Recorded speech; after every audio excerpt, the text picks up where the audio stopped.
Cho'chqani go'shti harom, cho'chqa harom. Nimaga? Zararli. Inson nimani yesa, ozuqalansa, o'sha ozuqasidagi narsani ta'siri bunga o'tadi. Cho'chqa dunyodagi eng iflos hayvon hisoblanadi. Axlatlarni yeydi. Yeganda ham katta ishtaha bilan yeydi. Televizorda qarasalaringiz xurrillab o'sha axlatga o'zini urayotgan bo'ladi.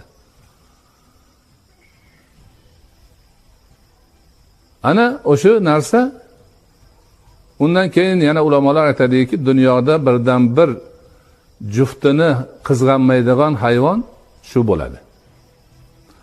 Kim shu hayvonni go'shtidan ozuqalanib, jismi shundan ta'sirlanib yursa, o'shini hislatlari unga o'tadi.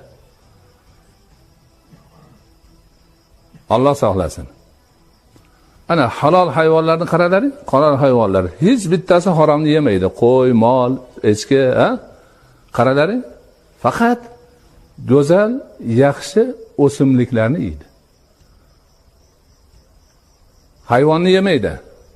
Chunki hayvon yesa yirtqich bo'ladi.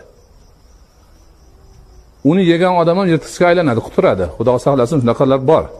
Quturgan molning go'shtini yeb qo'ysa, inson o'zi ham quturadi.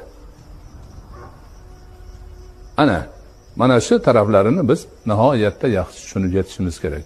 Bu hammasi Allohning bizga ko'rsatgan lutfi karami, mehri muhabbati, bu dunyomiz, oxiratimizni xayr barakasini demak bizga ravo ko'rganligidan.